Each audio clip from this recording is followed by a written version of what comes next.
amma ba'du. Assalamualaikum warahmatullahi wabarakatuh semuanya.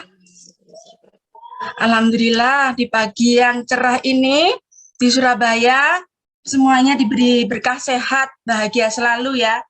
Ini saya sambil mengkondisikan si bayi lagi rewel.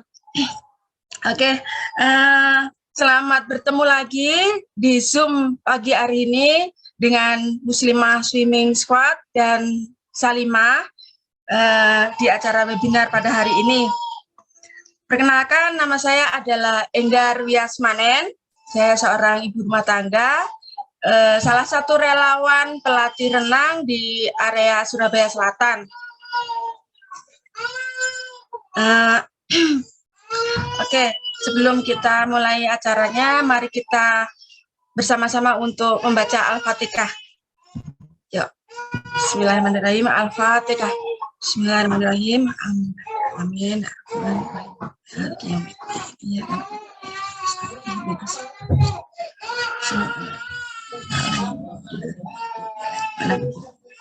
Amin. Semuanya sudah siap buku sama catatan ya, nanti biar mudah untuk kita mencatat apa-apa yang penting. Kita simak acaranya dari awal sampai akhir, karena banyak door prize, kejutan-kejutan yang akan diberikan. Oke.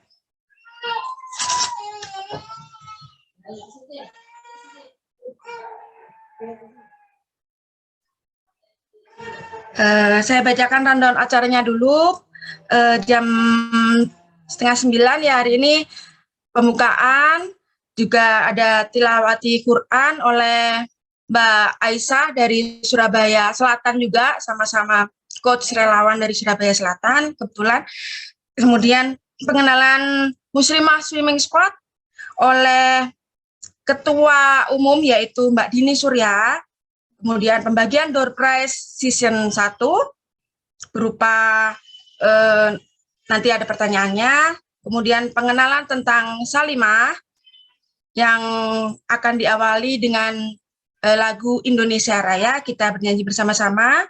Kemudian sambutan oleh Ibu Siti Sobiah, pemutaran video presentasi Salimah, kemudian pembagian door prize, terus inti acara yaitu narasumber, kemudian kajian yaitu oleh Bapak Fatur Rahman Masrukan. Lanjut pembagian door prize lagi, banyak ya door prize-nya. Kemudian foto bersama, pembagian door prize lagi nanti sekitar jam 11, baru pengumuman dan jam 12-nya ucapan terima kasih, doa, dan penutup. Oke, langsung lanjut untuk Mbak Aisyah dari Surabaya Selatan. Monggo dipersilahkan waktu dan tempatnya untuk membacakan tilawatil Quran. Sudah masuk Mbak Aisyahnya? Sudah Bun, sudah. Alhamdulillah. Off-cam dulu karena ini kayaknya jaringan saya lagi error, biasa nggak masuk. Afwan. Oke. Berarti sekarang waktunya Mbak Aisyah, monggo.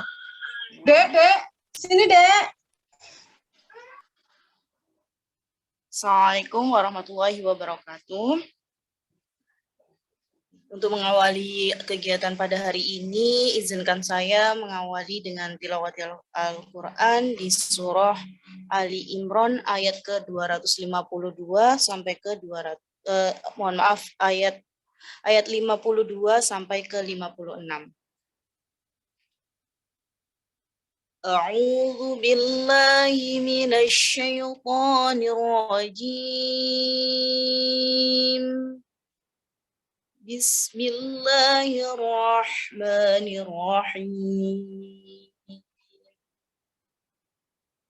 Walaqad ji'nahum bikitabin fassalnahu ala ilmin hudan wa rahmatan liqaumin yu'minun.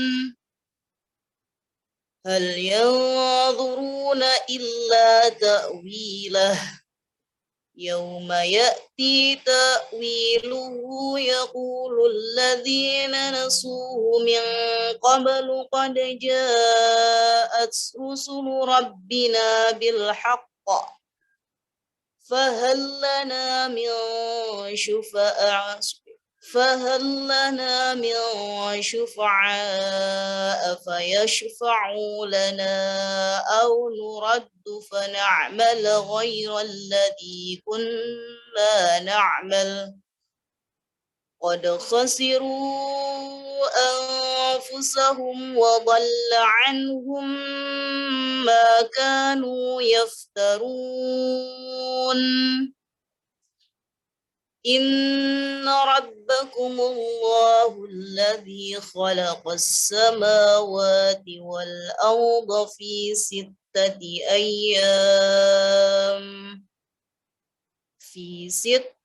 أيام ثم استوى على العرش يغشي الليل النهار يطلبه حثيثا والشمس والقمر والنجوم مسخرات بأمره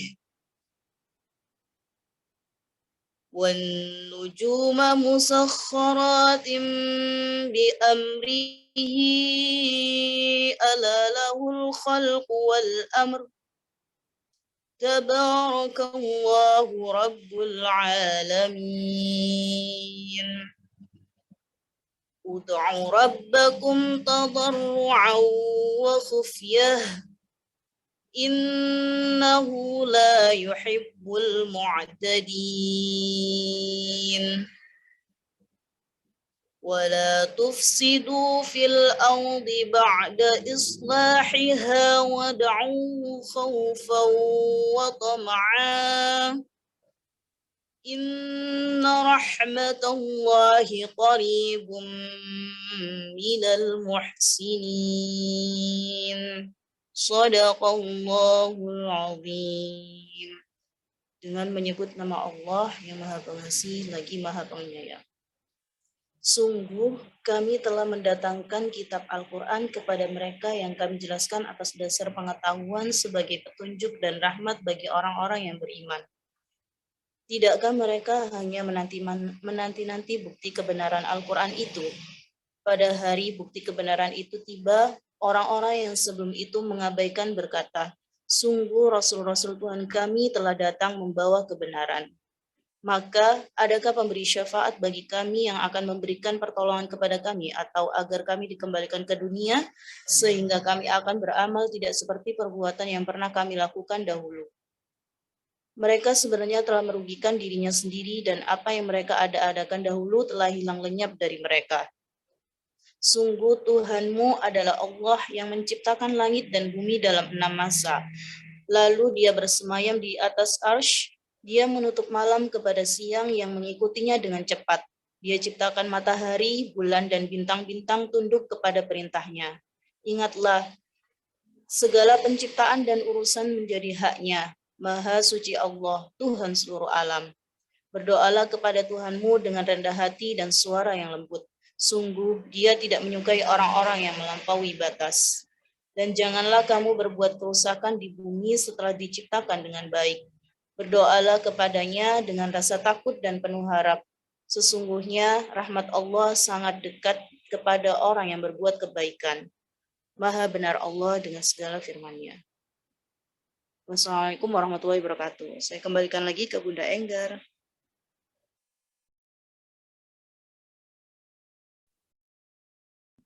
Sebentar. Oke, terima kasih banyak Mbak Aisyah, Coach Relawan dari Surabaya Selatan. Baik, selanjutnya acara adalah pengenalan Muslimah Swimming Squad. Sebentar.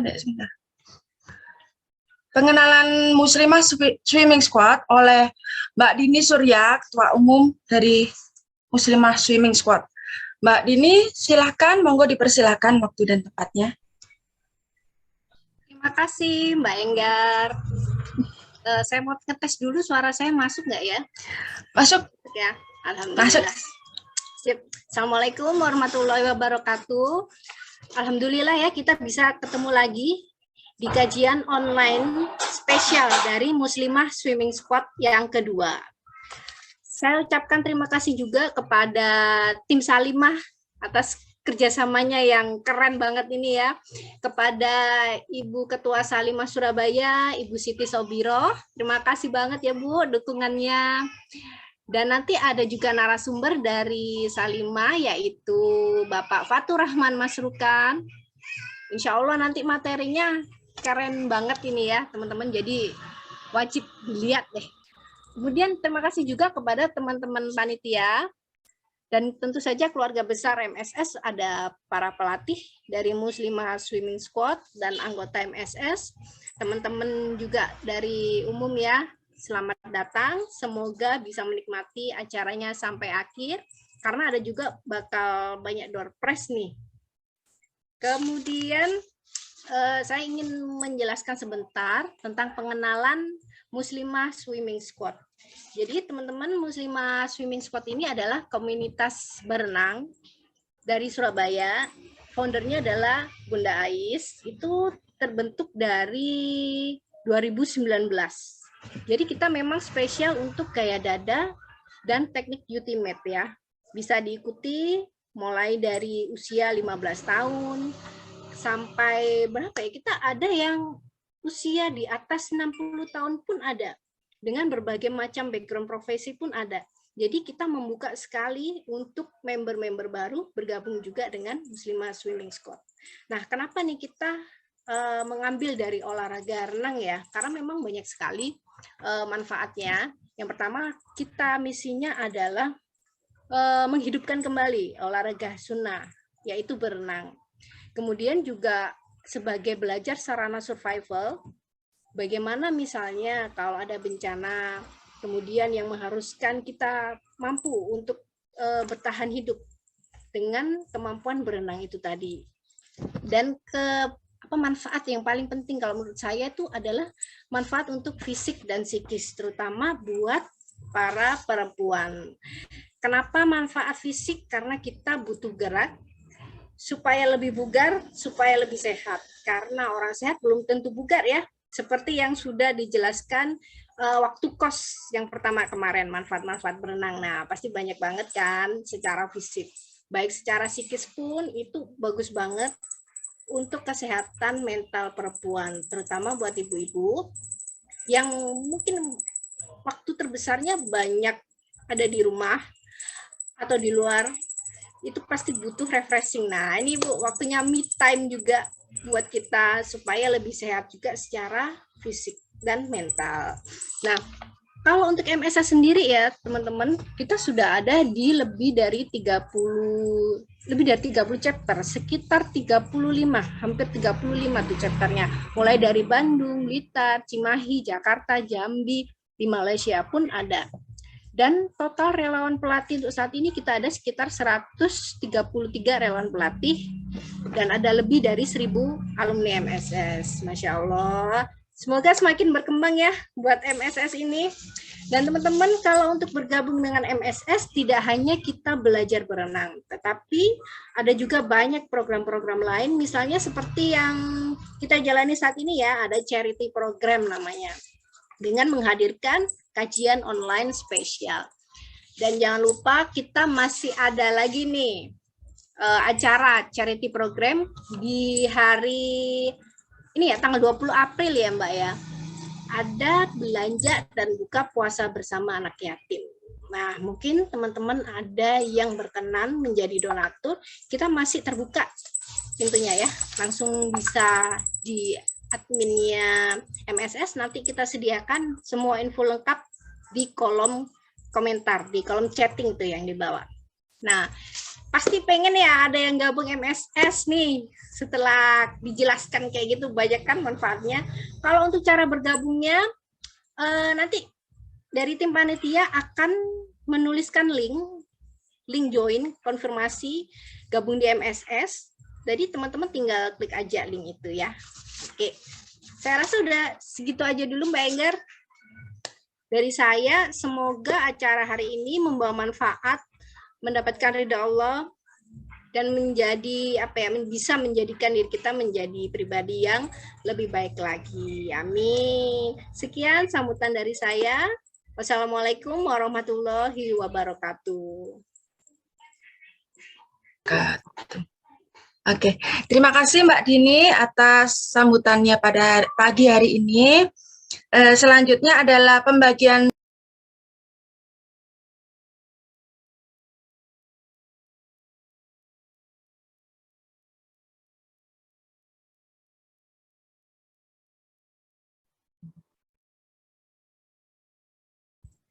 Mbak Enggar, suara nggak terdengar, Mbak Enggar. sudah masuk? Ya, sudah. Oke. Baik, terima kasih Mbak Dini Surya atas sambutan pada hari ini. Selanjutnya kita masuk di session pembagian door prize ya. Untuk pertama, pembagian door prize pertama dengan pertanyaannya adalah siapa sajakah yang boleh bergabung menjadi anggota Muslimah Swimming Squad?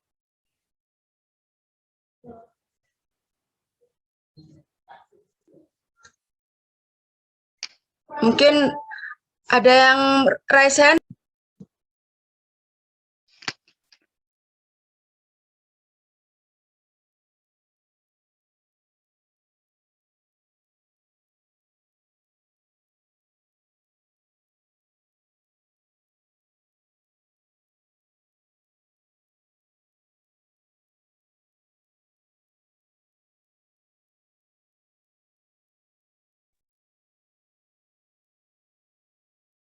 Assalamualaikum.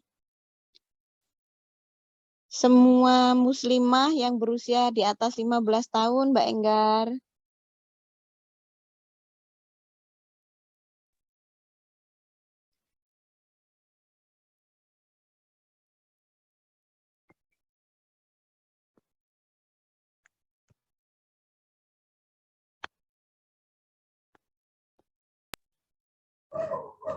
Oke, Mbak Rita. Nanti di-keep dulu ya.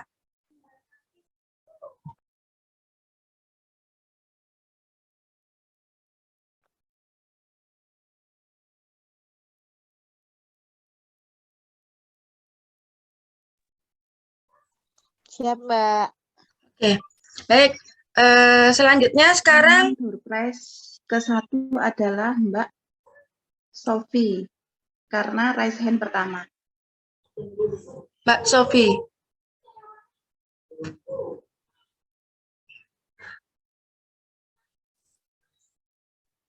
Iya, Assalamualaikum. Waalaikumsalam warahmatullahi wabarakatuh. Iya, jawabannya muslimah di umur 15 tahun ke atas. Baik, Mbak Sofi. Terima kasih atas jawabannya. Iya, sama-sama Mbak Enggar. Oke. Nanti door prize-nya akan akan dibagikan ya, Mbak Sofi ya. Iya, jazakillah Mbak. Baik, Yaki. Oke, sekarang lanjut untuk pengenalan tentang Salimah yang akan diawali dengan lagu Indonesia Raya.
Baik, selanjutnya adalah sambutan singkat dari Salimah yang akan disampaikan oleh Ibu Siti Sobiro.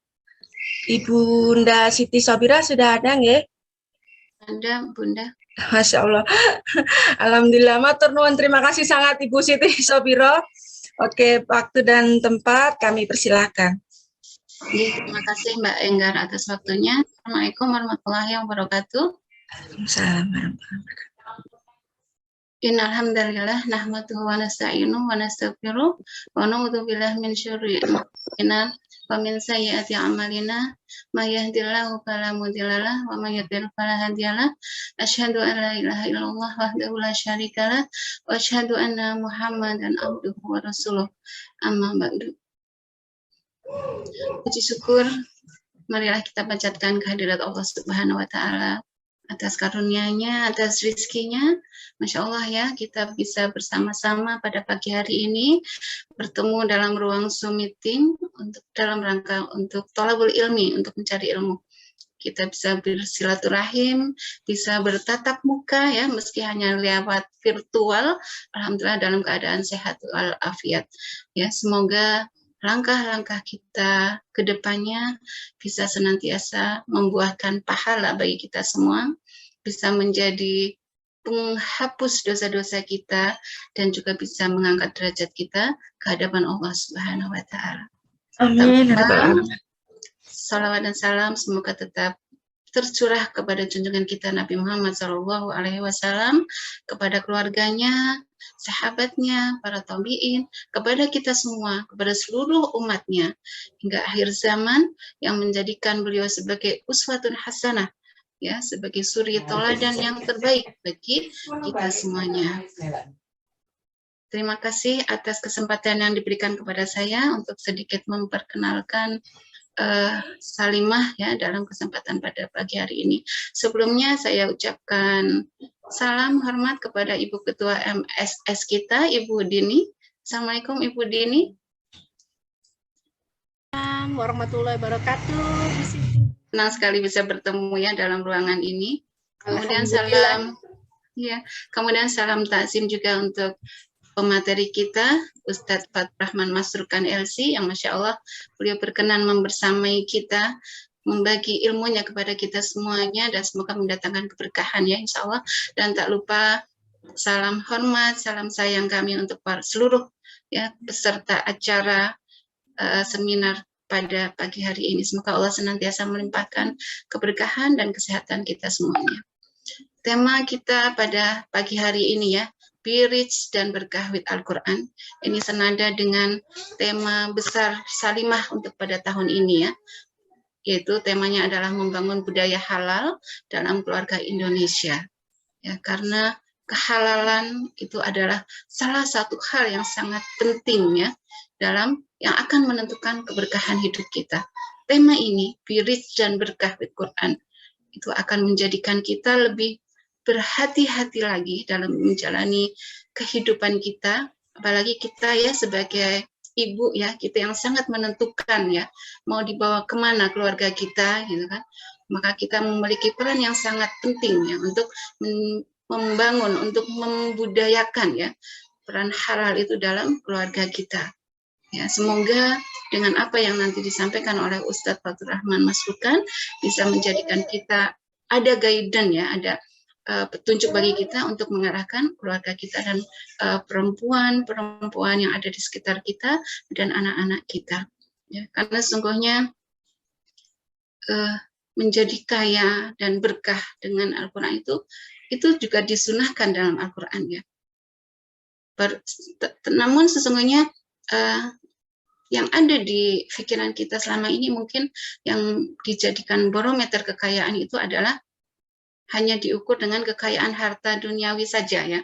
Tapi jika kita mengukurnya dengan barometer syariat gitu kan, bukan hal yang mustahil gitu kan, bahwa kita pun amat berpeluang untuk menjadi kandidat orang yang paling kaya di muka bumi ini. Ya. Mungkin nanti akan jauh lebih dijelaskan lagi oleh Ustadz Fatur Rahman ke depannya. Terima kasih kepada seluruh panitia dari Salimah dan dari MSS atas kerjasamanya yang apik ya, sehingga kegiatan ini bisa berjalan, semoga bisa berjalan dengan lancar sampai akhir nanti. Insya Allah itu sedikit yang saya sampaikan. Untuk pengenalan Salimah nanti via video yang akan kami tayangkan, untuk tidak memperbanyak waktu ya, sehingga bisa lebih konsen ke materi yang akan disampaikan kemudian. Terima kasih sebelumnya, dan mohon maaf jika ada kekurangan. Wassalamualaikum warahmatullahi wabarakatuh. Waalaikumsalam warahmatullahi wabarakatuh. Warahmatullahi wabarakatuh. Sambutlah seruan kami, para muslimah cinta negeri. Kami berjuang menempa diri untuk membangun peradaban Islami.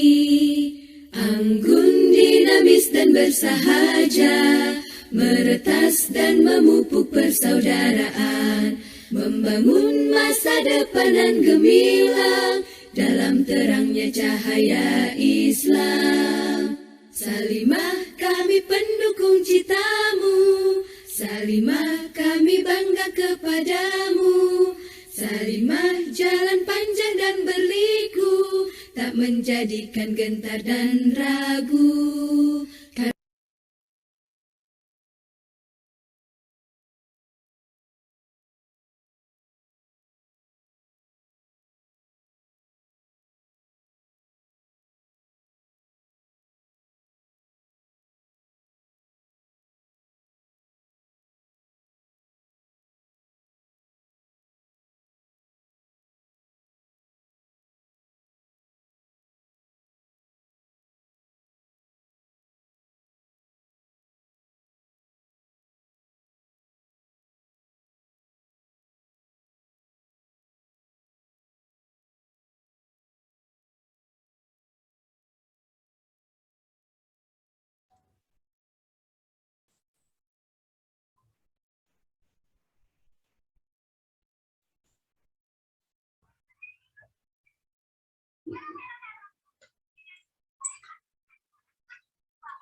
Mbak Enggar masih di mute itu suaranya Mbak Enggar.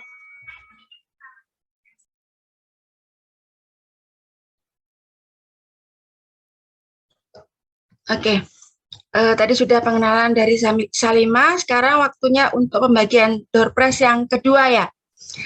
Pembagian door prize yang kedua ini berupa pulsa senilai 25.000 dari Avian Cake and Cookies. Pertanyaannya adalah, sebutkan 7 program unggulan Salimah. Raise hand.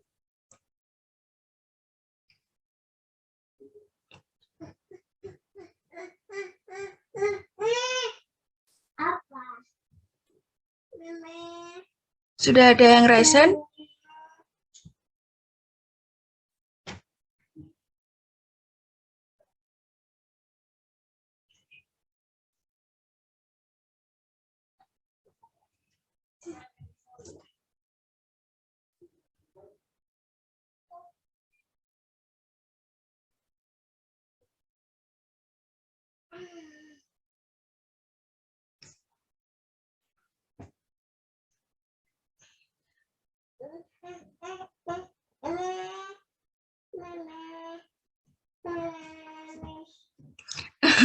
Videonya cepat sekali ya tadi ya?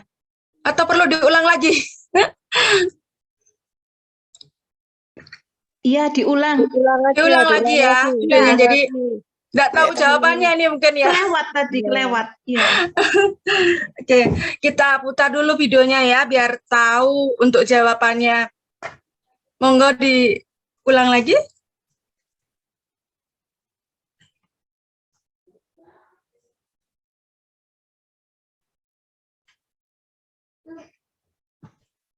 Sambutlah seruan kami, para muslimah cinta negeri.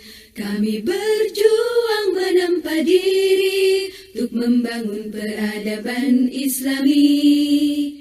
Anggun, dinamis dan bersahaja, meretas dan memupuk persaudaraan, membangun masa depan dan gemilang dalam terangnya cahaya Islam. Salimah kami pendukung citamu, Salimah kami bangga kepadamu. Salimah jalan panjang dan berliku, tak menjadikan gentar dan ragu.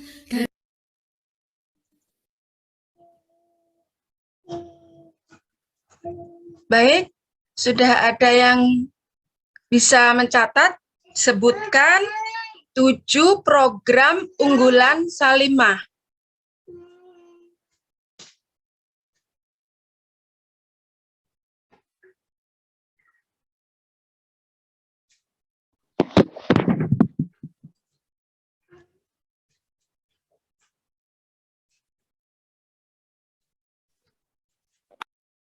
Masih cepat ya videonya.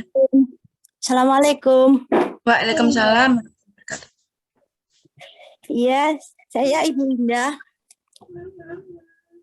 Baik, Ibu Indah, silakan. Untuk program kerja Salimah itu nomor 1, mendirikan sekolah pranikah Salimah. Nomor 2, pelatihan kepemimpinan ke pengurus Salimah. Nomor 3, tarhib Ramadan. Nomor 4, nuzulul Quran. Nomor 5, gardu Salimah. Nomor 6, pelatihan kehumasan. Nomor 7, pelatihan mubalighah. Itu Bunda, Assalamualaikum. Waalaikumsalam warahmatullahi wabarakatuh. Masya Allah, sudah dicatat ini ya. Untuk pemenang door prize yang kedua, mungkin ada lagi yang present? Ada yang raise hand, Bunda Enggar.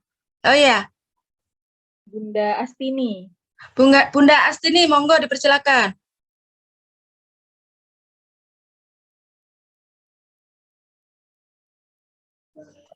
Menjawab yang itu tadi ya, Bun.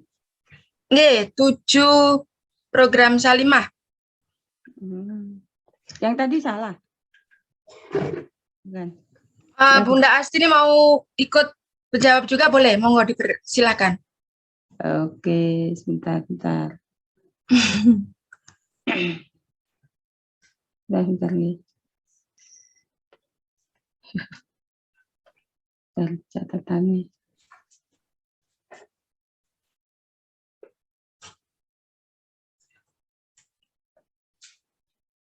Misinya, apa tadi pertanyaannya kok lupa tadi?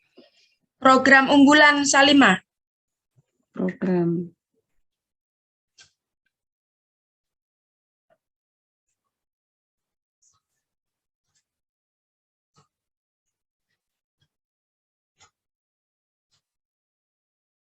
Bentar, kok hilang tulisannya? Aduh.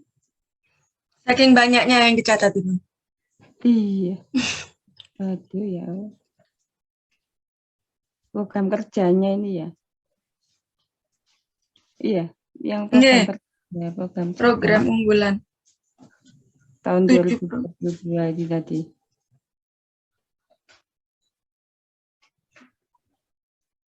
Yang menyantuni anak yatim ini programnya ya. Keber Muhammad. Monggo disampaikan. Nggih, menyantuni anak yatim.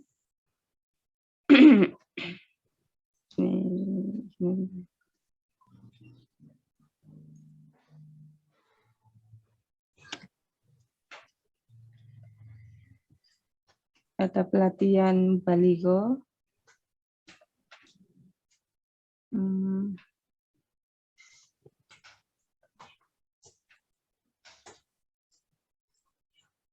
Ada tentang webinar.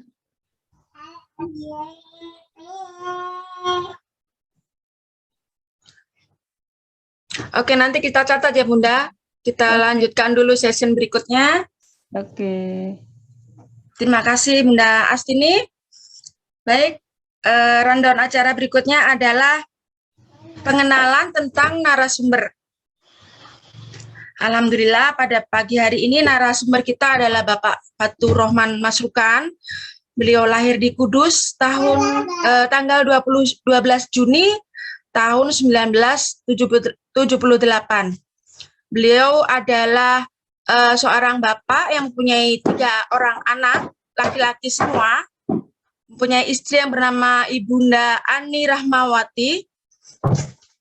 Riwayat pendidikan beliau adalah S1 di LIPIA Jakarta, Fakultas Syariah, S2 Universitas Islam Omdurman, Fakultas Syariah di Sudan, S2 juga Mahdad di Makat Al-Khartoum Ad-Dauli Sudan, S3-nya di Fakultas Syariah Universitas Al-Quran Al-Karim.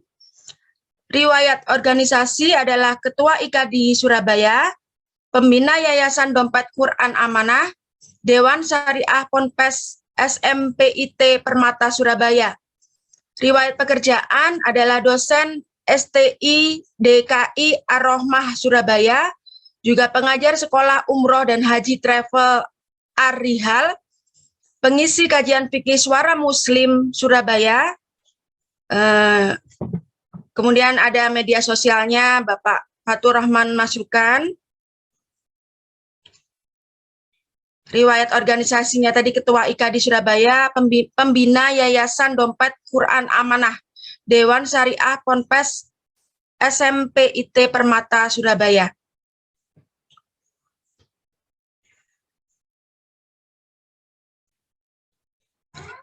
Baik, selanjutnya kajian berikutnya adalah masuk di acara inti, yaitu pematerinya Bapak Fatur Rahman Masrokan. Monggo silakan dipersilakan waktu dan tempatnya.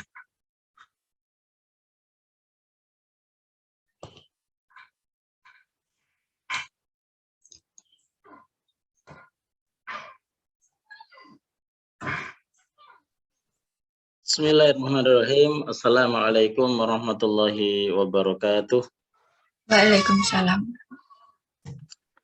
Alhamdulillah nahmaduhu wa nasta'inuhu wa nastaghfiruh wa na'udzu billahi min syururi anfusina wa min sayyiati a'malina may yahdihillahu fala mudhillalah wa may yudlil fala hadiyalah.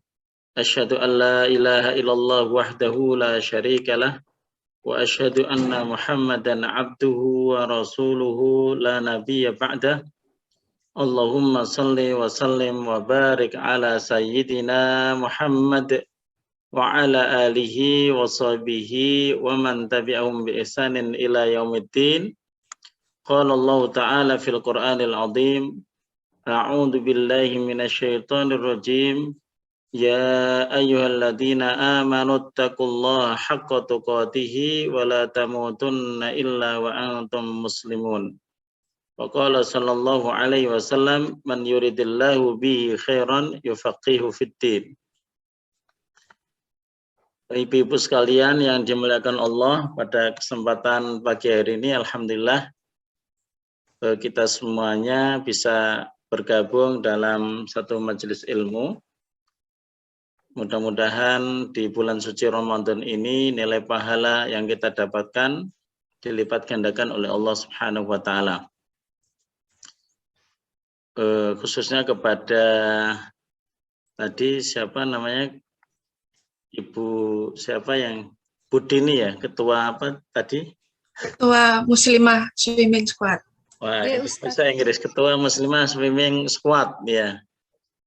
Dan juga kepada Ibu Sobiro yang pada kesempatan hari ini juga membersamai kita, kepada ibu-ibu sekalian yang tidak bisa disebutkan satu persatu. Tema besar kali ini adalah tentang bagaimana kita menjadi seorang muslim atau muslimah yang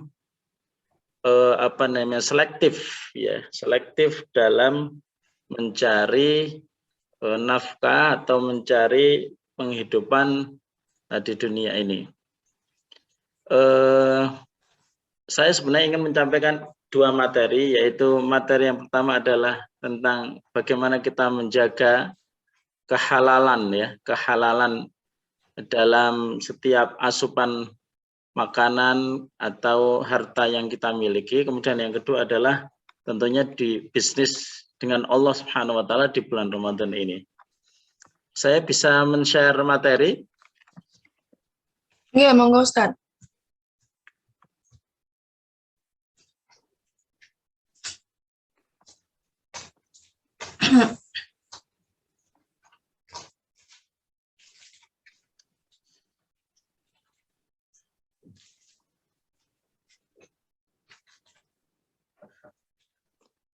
Saya akan jelaskan karena ini memang berkaitan dengan nuzulul Quran ya, sedikit tentang masalah nuzulul Quran saya jelaskan bahwa apa makna bahwa Al-Quran itu diturunkan di bulan Ramadan.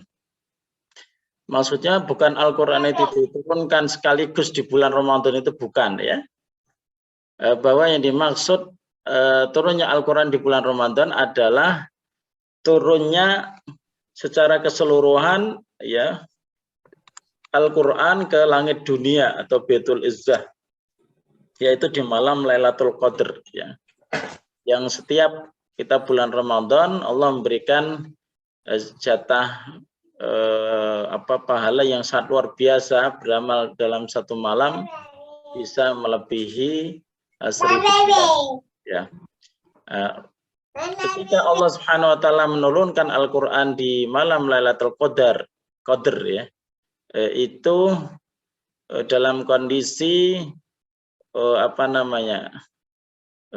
semuanya, tapi bukan kepada Rasulullah. Jadi ada 2 tahap atau ada 3 tahap ya. Saya jelaskan melalui gambar bahwa pada asalnya yang namanya Al-Quran itu berada di Lauhil Mahfud, yang kemudian Allah turunkan ya dari Lauhil Mahfud ke Baitul Izzah, yaitu di langit dunia. Setelah itu dari Baitul Izzah kepada Rasulullah SAW secara berangsur-angsur kepada Nabi Muhammad SAW selama kurang lebih 23 tahun. Jadi seperti itu yang dimaksud Allah menurunkan Al-Quran di malam Lailatul Qadar ya, inna anzalnahu fi Lailatul Qadar, sungguhnya kami menurunkan di malam Lailatul Qadar, itu maksudnya adalah di langit dunia, yang kemudian secara pelan-pelan secara berangsur-angsur diturunkan kepada Nabi Muhammad SAW. Itu maksudnya dari nuzulul Quran itu. Kemudian sesuai dengan materi kita akan sedikit mentadaburi sesuai dengan tema yang diberikan kepada saya, bahwa semangat kita sebagai seorang muslimah itu adalah mencari rizki yang halal.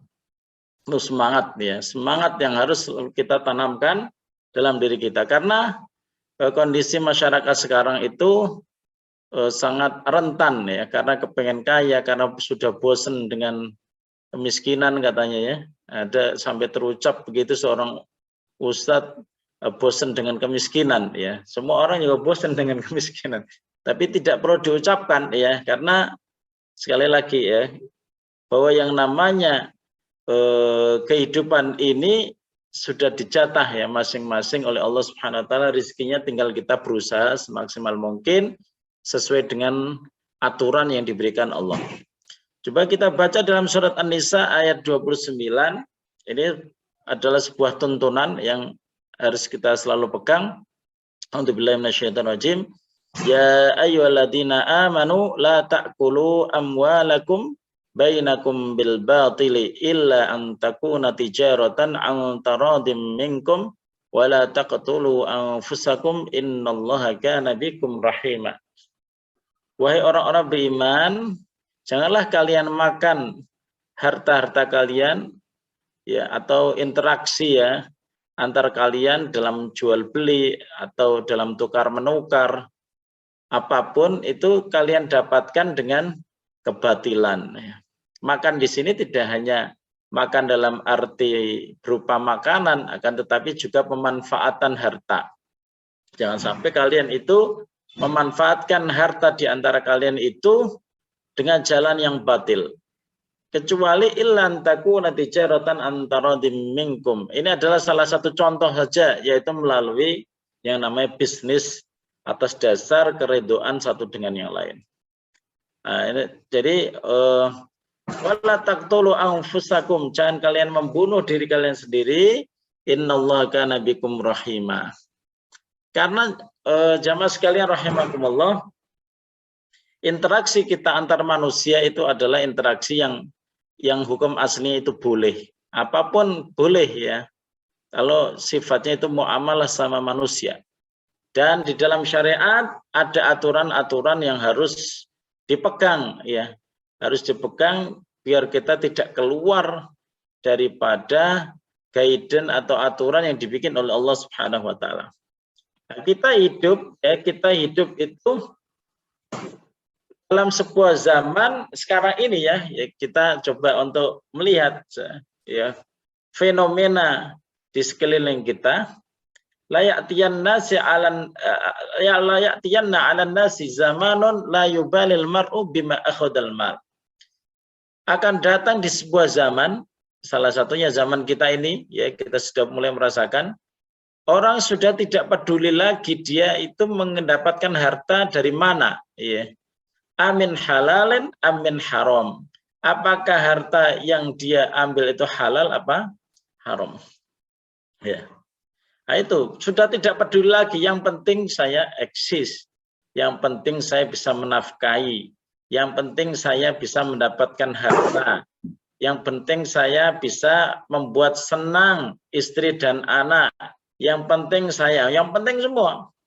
Jadi syariat itu sudah tidak diperhatikan. Kalau yang penting begini, seakan Allah itu diragukan gitu. Allah itu Ar-Razzaq, Allah itu Maha Pemberi rezeki. Ya.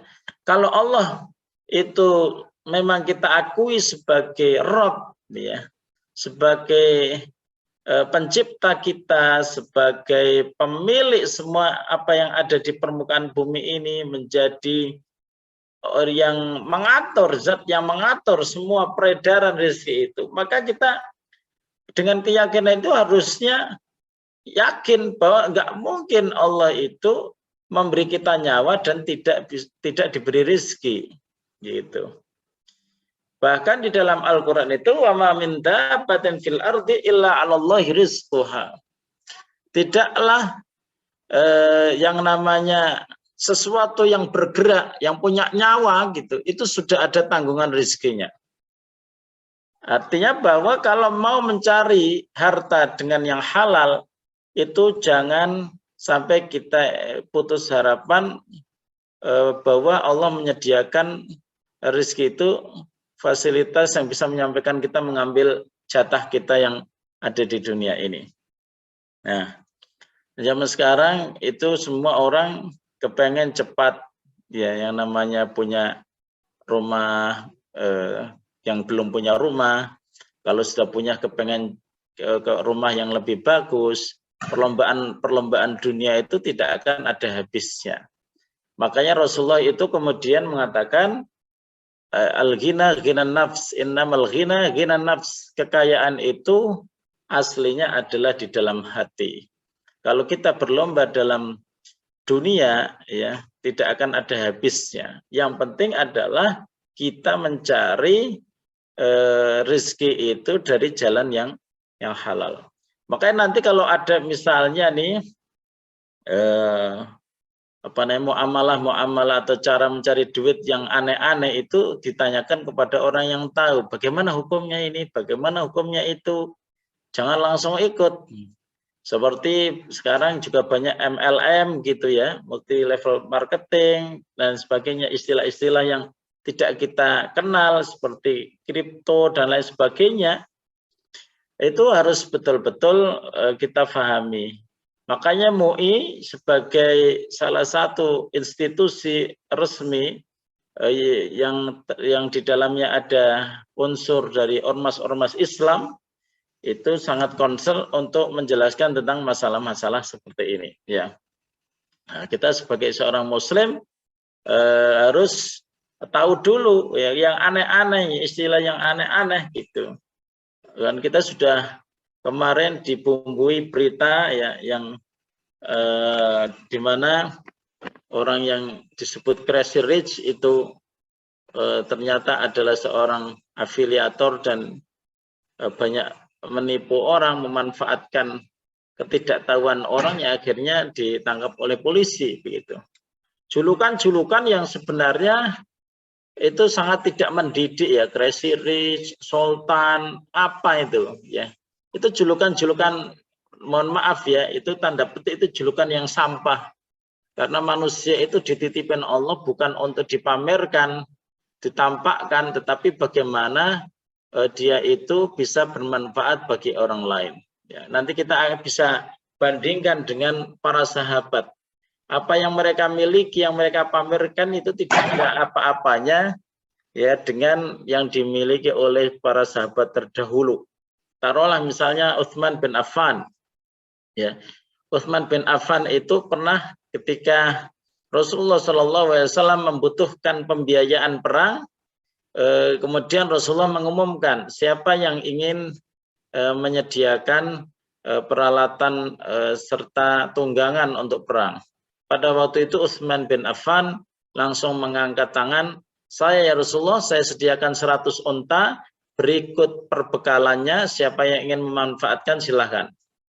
Kemudian Rasulullah membuka lagi, siapa yang mau menambahkan, kemudian yang mengangkat tangan Utsman lagi, saya ya Rasulullah, saya tambahkan 100 ekor unta beserta perbekalannya lagi, begitu ya. Kemudian mengangkat tangan lagi ketika ditanyakan siapa yang mau menambahkan, Utsman mengangkat tangan lagi. Saya sediakan 100 lagi, 300 unta beserta isinya atau perbekalan yang akan dibawa untuk perang. Coba 1 ekor unta berapa? Ya berapa harganya? Dikalikan 300. Kemudian kalau 1 ekor onta itu 30 juta, ya 30 juta kali 300 itu berapa? Ya, kalikan sendiri karena ibu-ibu biasanya lebih cepat untuk menghitung ya. Ya. Plus isinya ya, isinya bukan hanya ontanya, ya, yang dibawa onta ya perbekalan makanan dan lain sebagainya. Itu kira-kira berapa? Berapa miliar itu? Dalam satu majelis saja dia Utsman bin Affan. Tidak hanya itu, dia pulang ke rumah, dia bawa dalam kantong 1000 dinar. Ya, 1000 dinar diserahkan di depan Rasulullah SAW sampai Rasulullah mengatakan, "Man darraka amaluka ba'dal yaum wa Utsman, apapun yang kau lakukan tidak membahayakan kamu." Jadi kalau kamu maksiat itu sebenarnya enggak bermasalah, tapi kan Utsman kemudian tidak senang gitu, wah saya berarti bisa maksiat, tidak, tapi malah tambah takut kepada Allah Subhanahu wa taala. Jadi itulah yang dilakukan. Jadi kita dititipkan rezeki oleh Allah, dipastikan 100% halal ya. Kalau zaman sekarang memang agak susah ya, karena Rasulullah juga bilang bahwa seandainya sekarang orang menghindari riba itu masih terkena debu-debunya. Debu-debu riba ini di sebuah negara tanda petik kapitalis kayak Indonesia ini masih negara kapitalis sebenarnya ya. Yang mereka itu yang titik beratnya bukan pada bagaimana mengelola keuangan berdasarkan syariah, tapi ya campur aduk gitu. Antara yang halal dan haram itu sudah, itulah yang ditakutkan oleh Rasulullah SAW dalam sebuah hadis. Faman waqa'a fi syubuhati faqad waqa'a fil haram. Siapa yang terjerumus dalam percampuran harta antara yang halal dan haram, ya hukumnya ya sama dengan makan harta yang haram. Na'udzubillah ya, kita berusahalah ya sebisa mungkin kita ini betul-betul menjaga apa yang kita berikan kepada istri dan anak, dan pesan kepada suami, wahai suamiku jangan mencari sesuatu yang haram, karena kita mungkin bisa menahan lapar di dunia tapi kita tidak akan kuat kalau harus diadab di akhirat. Nah itu pesan kepada suaminya ya, selalu dibisikin jangan sampai membawa sedikit pun barang yang haram dan syubhat ya. Syubhat itu tidak jelas ya, tidak jelas, remang-remang begitu, itu juga bisa mengakibatkan ketidakbaikan dalam keluarga ya, diri dan keluarga. Nah, ini saya sebutkan beberapa ya, materi ini memang sebenarnya kurang lengkap, harusnya bisa lebih lengkap, tapi karena saya memahaminya agak salah kemarin ya dalam mengirimkan file, sehingga saya ini buat secara cepat, nanti kita kembangkan sendiri ya. Ini dampak harta haram terhadap diri dan umat.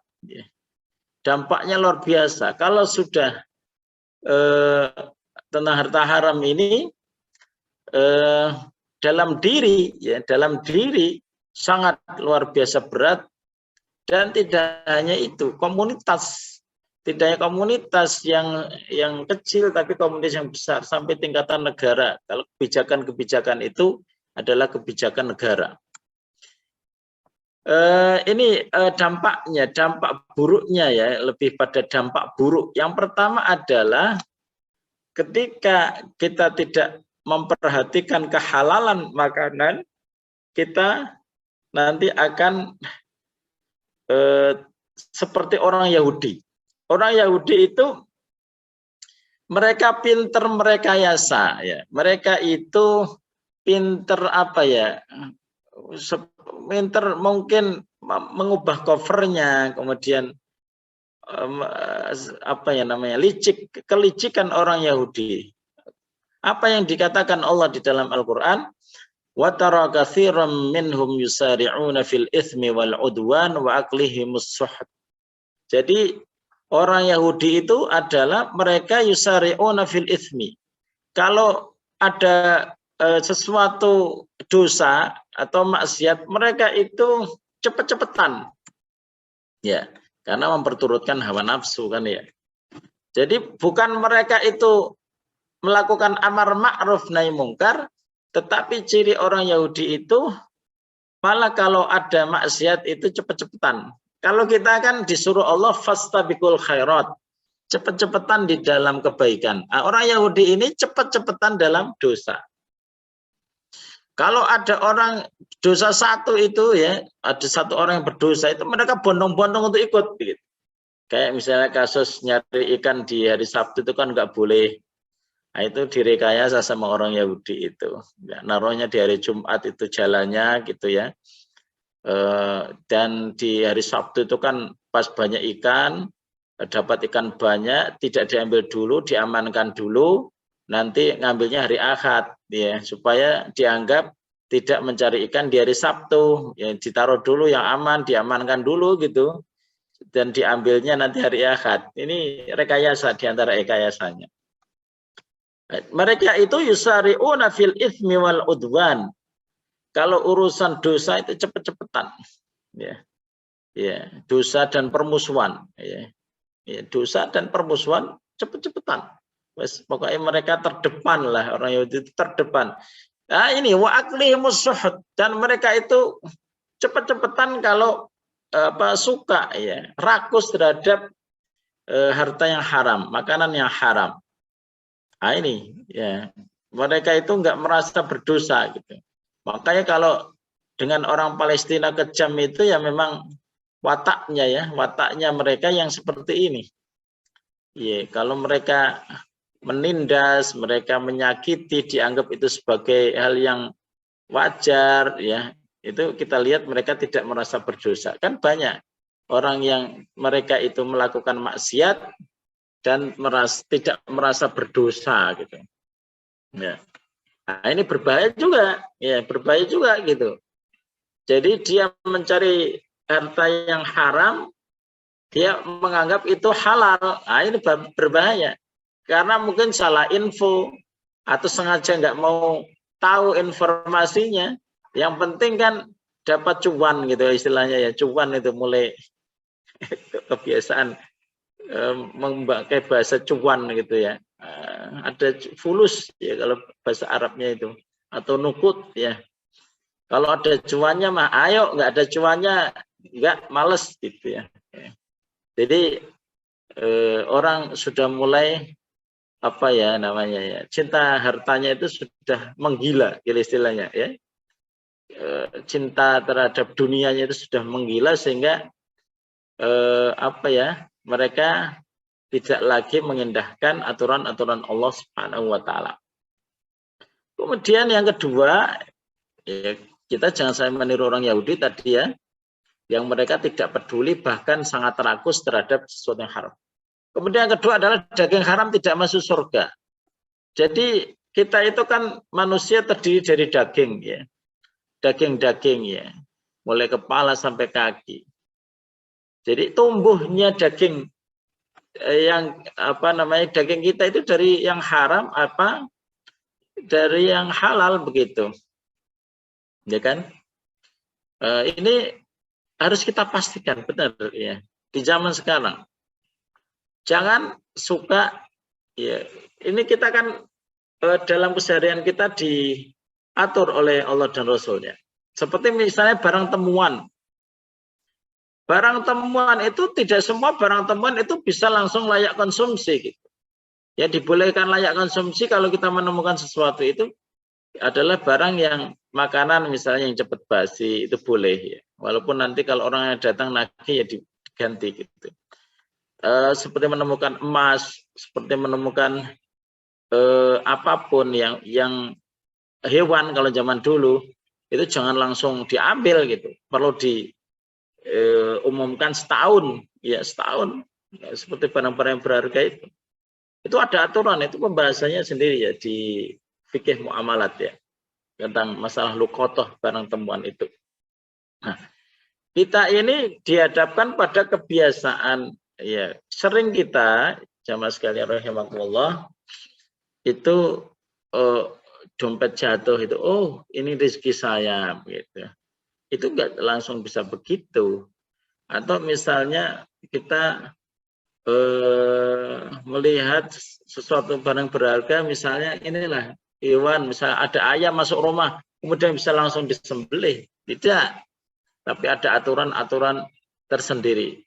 Begitu juga kita jual beli, ya, jual beli itu diharapkan antara yang menjual dan membeli itu harus paham ya, transaksinya. Tidak boleh memanfaatkan ketidakfahaman transaksi. Misalnya ada seorang pedagang itu ngelihat dia kok seperti polos sekali begitu, terus dipanggil, kemudian dirayu-rayu. Ya itu tidak diperbolehkan kecuali kalau kita betul-betul memahamkan dia dengan baik. Jual beli itu tidak hanya sekedar dapat untung, tetapi ada keberkahan di situ. Ya, jadi man yastati ayyan fa'akhahu falyaf'al. Saling memberikan manfaat ya. Siapa yang bisa memberikan manfaat kepada seseorang maka lakukan. Dalam jual beli kita ada saling memberikan manfaat dan itu berpahala. Tidak hanya sekedar dapat keuntungan atau omset yang besar. Tidak seperti itu ya. Makanya spiritnya adalah sebagaimana yang dikatakan Rasulullah, ya Ka'ab bin Ujrah innahu la yarbulahmun nabata min suftin illa kanatin nar auladihi. Wahai Ka'ab bin Ujrah, salah satu sahabat Rasulullah, tidaklah tumbuh daging yang berasal dari makan yang haram kecuali neraka itu lebih tepat baginya.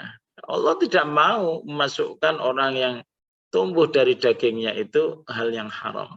Nah, prinsip orang lah haram-haram dikit gak apa-apa, susah nyari duit. Dikit itulah yang menyebabkan harta kita menghilangkan keberkahan. Ya, kalau dikit ya, dikit seperti rusak gara-gara nilas titik rusak ya susu sebelanga. Jadi kita yang tadinya harusnya mendapatkan keberkahan harta, karena kita memasukkan ke dalamnya satu titik saja yang haram, bisa menyebabkan kondisi harta kita menjadi tidak berkah. Maksudnya berkah itu apa sih? Berkah itu maknanya sangat luas, kebaikan-kebaikan yang Allah akan berikan saat kita melaksanakan perintah Allah. Ya. Misalnya makanan itu menjadi sehat, makan makanan itu menjadi semangat beribadahnya kuat, makan makanan itu menjadi tambah kecerdasan gizi karena dari sesuatu yang halal.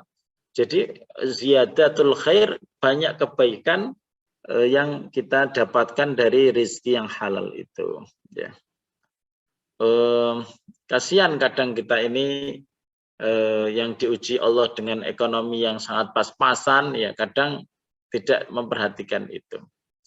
Bahkan di dalam syariat, seandainya memang terjadi yang namanya kekurangan ekonomi dan lain sebagainya, ada aturan kapan manusia itu boleh meminta, ya, meminta. Maksudnya meminta itu minta kepada orang lain. Dan jangan budayakan meminta kalau memang kita itu bisa beli atau mampu dan tidak terlalu membutuhkan. Makanya tidak baik misalnya nih ada orang haji, oleh-olehnya ya itu minta gitu. Posisinya kita itu rendah, ya. Misalnya nanti kalau pulang ya oleh-olehnya ya, oleh-oleh khas mana pergi ke Madiun, oleh-olehnya khas Madiun ya, itu tidak baik. Di samping membebani orang yang diminta karena belum tentu bisa mengabulkan permintaan itu, juga kita ini mentalnya mental peminta-minta. Nah, ini tidak baik, ya, tidak baik. Justru yang ditanamkan oleh Rasulullah kepada kita ini adalah mental pemberi. Nah, ini jadi daging yang tumbuh dari makanan yang haram itu tidak mungkin masuk surga. Kemudian yang ketiga, mohon maaf ini sampai jam berapa saya dikasih waktu?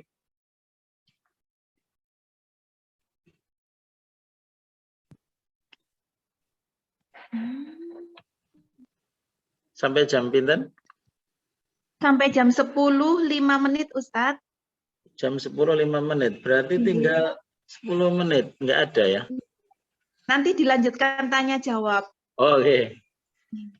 Ya, oke. Berarti materinya sebatas ini aja ya, tentang bagaimana kita berusaha mendapatkan asupan apapun ya, baik makanan maupun harta yang halal. Kemudian yang ketiga, ini yang berat. Ini diantara yang berat, mengundang adab Allah. Jadi jangan dikira adem ayem aja. Kita sering mengadu, kenapa kok banyak penyakit di rumah tangga saya? Gantian sakitnya dari ibunya ke bapaknya, ke anaknya, anaknya selesai ibunya lagi, muter aja. Itu pernah diceritakan kepada saya. Dan murid saya itu pernah wadul, ya, wadul. Ustadz, saya ini ya, sakit itu gantian terus, sampai saya nggak bisa menabung, gara-gara saya masuk rumah sakit. Saya sembuh, istri masuk rumah sakit. Istri sembuh, anak saya masuk rumah sakit. Setelah sembuh, istri saya dan saya masuk rumah sakit semua gitu. Jadi muter gitu ya. Saya bilang, kerja kamu itu apa gitu ya. Dia bilang, saya ini kerja sebagai PNS di BUMN gitu ya. Terus apa yang kamu bagian apa? Saya ini bagian yang suka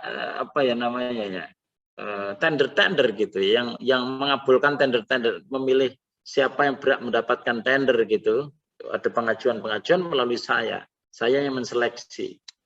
Terus apa yang engkau lakukan? Apakah mereka suka ngasih yang namanya amplop gitu di bawah meja atau gimana? Iya, ternyata iya. Ya, jadi yang setelah menang kemudian ngasih, atau sebelum menang sudah ngasih gitu ya. Sampai saya bilang begini, kamu ini kayaknya menurut saya ya, mudah-mudahan Allah memberikan kesehatan kepada antum sekeluarga. Kamu ini terlalu mudah menerima uang gitu, uang yang tidak jelas gitu. Sampai akhirnya kemudian dia ya tidak menerima, menolak begitu setiap pemberian itu. Bahkan kadang-kadang sama bosnya itu malah dimarahin gitu sama atasannya.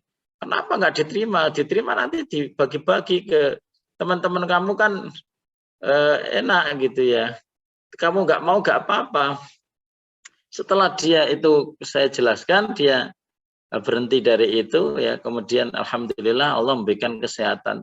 Jadi kadang kita ini terlalu mudah untuk mempergunakan harta yang tidak jelas, yang syubhat itu. Bahkan mungkin sangat jelas ya haramnya, cuman karena masyarakat itu menganggap sudah biasa, masyarakat juga begitu kok, akhirnya tidak diperhatikan masalah itu. Di sini bahkan tidak hanya pada tingkatan individu ya per orang, tapi komunitas itu bisa kena gitu. Daerah itu bisa kena, negara bisa kena.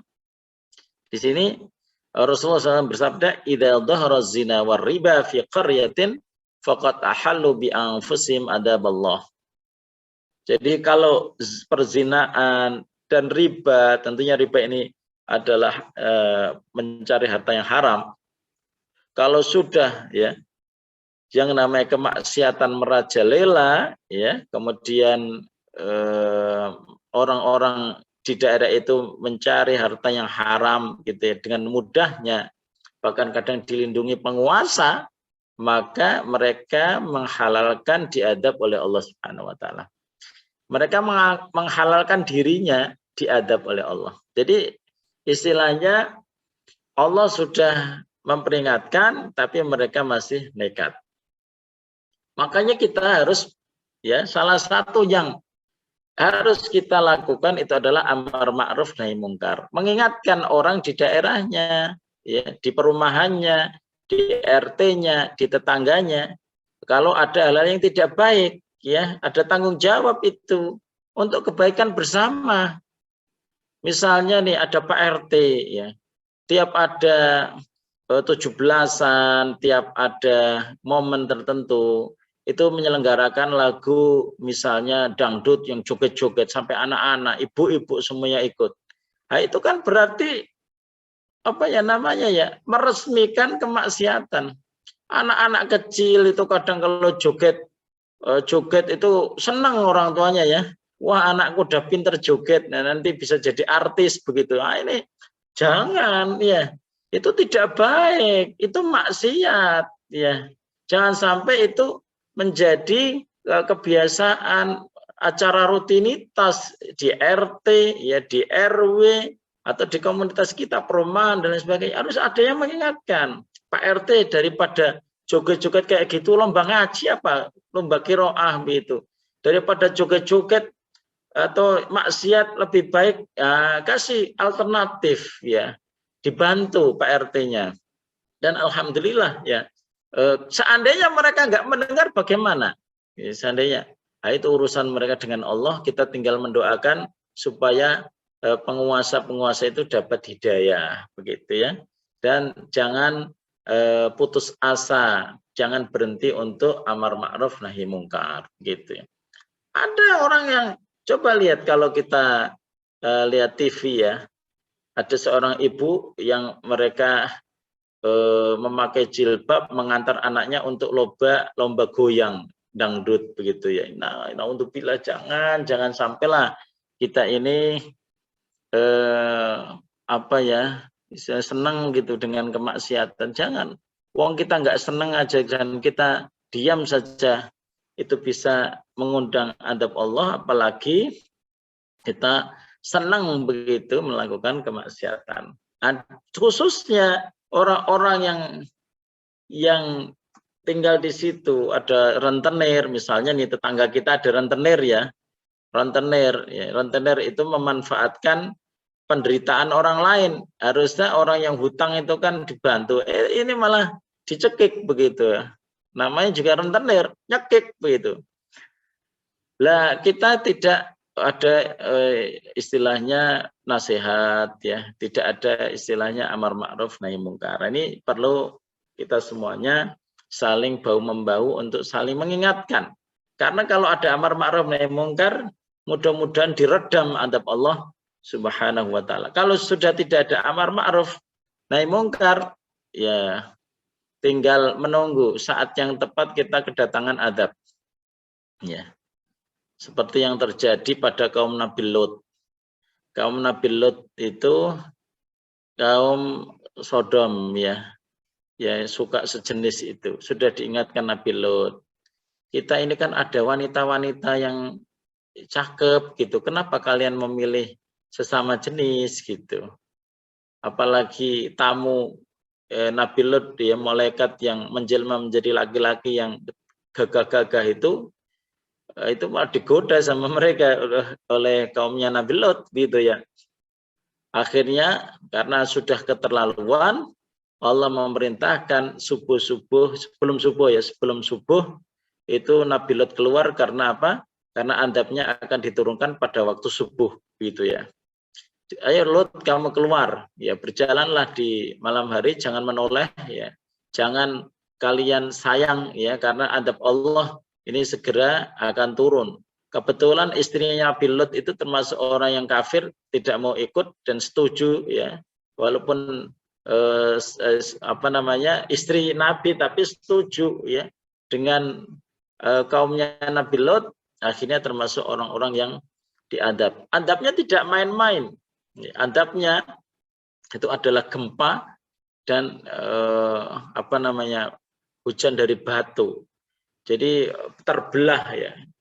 Kalau di dalam Al-Quran istilahnya sangat menakutkan ya. Bumi yang bawah diangkat ke atas, bumi yang atas ditenggelamkan ke bawah, juga batu ya, hujan batu. Berat sekali adab Allah Subhanahu wa taala kalau datang. Makanya kita jamaah sekalian rahimakumullah, karena hal yang halal haram dalam kehidupan ini itu sangat penting ya, sehingga jangan sampai kita ini terjerumus. Ini sudah lewat waktunya, saya bahas dengan cepat ya, 2-3 menit. Tertolaknya doa-doa. Artinya kita minta kepada Allah itu tidak dikabulkan ya, tidak dihiraukan gitu. Sampai mungkin kita berdoa banyak sekali. Makanya kalau ada doa-doa yang tidak terkabulkan itu harus introspeksi diri. Apakah saya betul-betul rezeki saya sudah halal itu 100% atau masih tercampur begitu. Kemudian yang kelima adalah penyebab adab kubur. Sebelum akhirat itu sudah dihadang adab kubur. Ya. Nah, ini sangat berat ya. Kalau kita, dan lamanya kuburan, kita di kuburan ya, kalau kita hidup sekarang ini ya, kalau seandainya mati, lama di kuburan itu lebih lama, lebih panjang daripada di dunia. Karena kiamat besar itu masih lama gitu. Loh, kok bisa dipastikan begitu? Iya, karena tanda-tanda yang besar itu kan belum ya, baru tanda-tanda kecil ya. Tanda-tanda besar masih belum muncul, itu butuh waktu lama. Walaupun banyak yang perkirakan itu tahun kemarin ya, 2012, saat saya baru pulang ya dari Sudan itu sudah diundang bahwa ada yang perkirakan kiamat 2012 Desember gitu. Saya bilang ketika diundang di seminar itu, ngapain saya diundang kalau kiamat sudah dekat?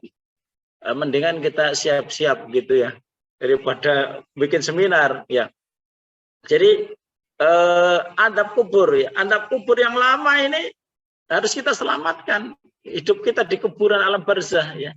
Jangan sampai kita menikmati, kalau memang kita menikmati atau ketidaktahuan kita terhadap hukum-hukum Allah, sehingga yang kita konsumsi setiap hari adalah sesuatu yang haram. Wallahu ta'ala alam. Mudah-mudahan sedikit materi yang saya sampaikan bisa bermanfaat bagi kita semuanya. Aku qouli hadza wa astaghfirullahaladzim li wa lakum.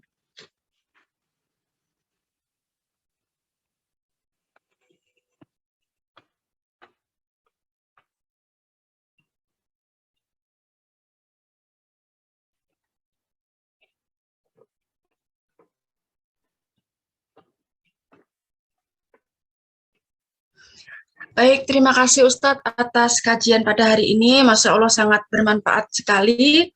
Semuanya sudah pada mencatat ya? apa yang disampaikan Ustadz pada hari ini. Nah, untuk selanjutnya ada pembagian door prize session yang ketiga berupa pulsa GoPay senilai 50.000 untuk 2 orang pemenang dari Avian Cake dan Cookies bagi peserta yang berhasil mengajukan 2 pertanyaan tercepat lewat raise hand. Jadi siap-siap ya Bunda mengajukan pertanyaan yang berkaitan dengan materi yang Ustadz sampaikan tadi. Pertanyaan bebas. Assalamualaikum. Waalaikumsalam. Ya. Iya, saya Ibu Indah. Kata Ustadz tadi, apa yang kita makan harus halal.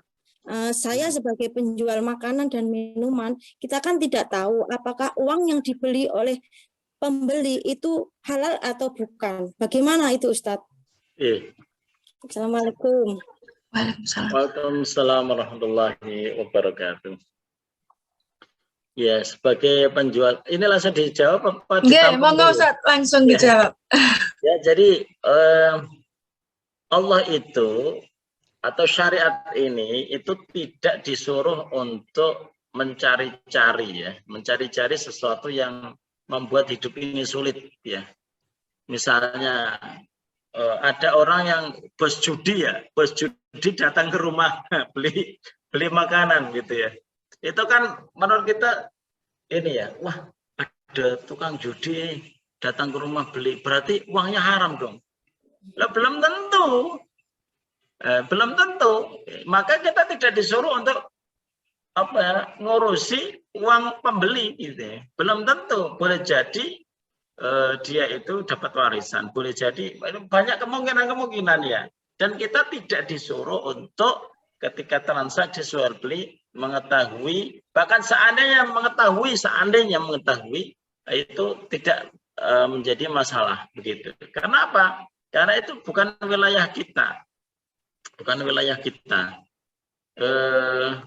wilayah penjual itu adalah wilayah di mana dia memastikan barang yang dijual itu halal. Kemudian yang kedua bermanfaat. Jangan menjual yang sia-sia, jual mercon, jangan.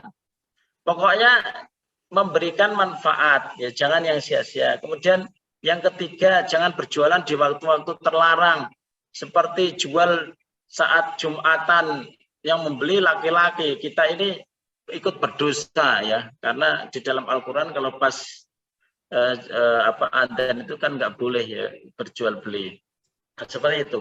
Adapun dari pembeli yang kita tidak tahu ya, itu bukan urusan kita ya. Kita tidak dipaksa oleh Allah, oleh Rasulnya untuk ngurusi masalah duit pembeli ya, duit pembeli. Bahkan seandainya ada penjahat ya yang suka maling kemudian datang, kita nggak perlu uangmu itu halal apa haram, nggak mungkin. Kita nggak boleh ngurusi urusan yang bukan urusan kita. Hal-hal yang sifatnya memberatkan di dalam syariat itu tidak dibebani kita ini ya. Nanti kalau kita begitu tambah runyam, kita beli ayam juga nanya ke pembelinya, ayamnya ini disembelihnya dengan baca basmalah atau tidak. Oh, rumit lagi hidup ya.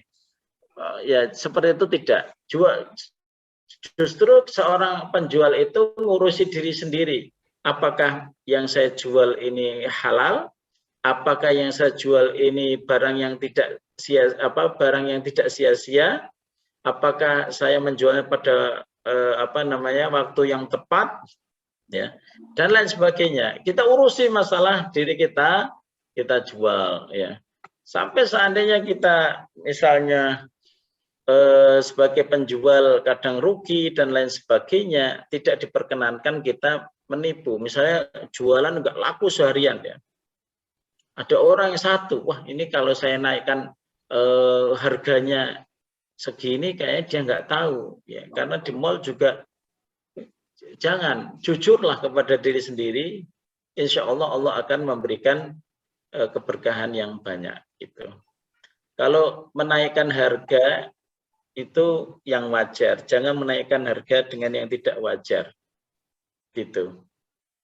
Wallahu taala alam. Terima kasih Ustadz. Baik, ada Bunda Ida Arifiani. Bunda Ida Arifiani. Iya saya Bun. Monggo Bun. Ya, ini Ustadz. Tadi disebutkan doa-doa yang tertolak. Saya mohon penjelasan apa penyebab doa yang tertolak itu, Ustadz. Terima kasih. Assalamualaikum. Waalaikumsalam. Yang tadi saya sebut dampak dari makanan yang haram ya, itu dampak dari makanan yang haram. Rasulullah SAW pernah mengatakan innallaha thayyibun la yaqbalu illa thayyiban. Allah itu adalah zat yang baik, tidak menerima kecuali yang baik-baik.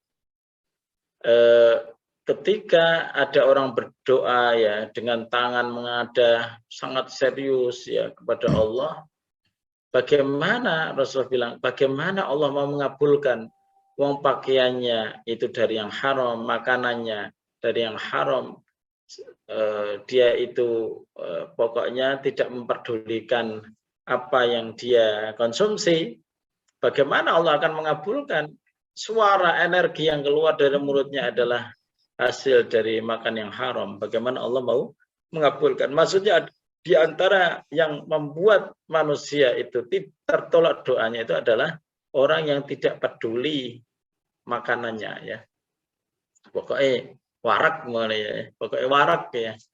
Ini juga menjadi peringatan bagi kepala rumah tangga supaya betul-betul memberikan kepada anak istrinya ini harta yang halal. Kalau kadang anak susah dididik ya, itu boleh jadi ya memang hartanya dari yang haram gitu ya. Anak disuruh sholat sulit ya, istri juga dinasihati kadang bantah, ya, harus betul-betul introspeksi. Saya ini ketika bawa pulang ke rumah, apakah dipastikan itu yang halal? Ada juga yang halal, tetapi nyarinya itu dibenci orang. Jangan juga. Misalnya nih, ada pekerjaan itu yang jangan kalau bisa ya, cari pekerjaan lain.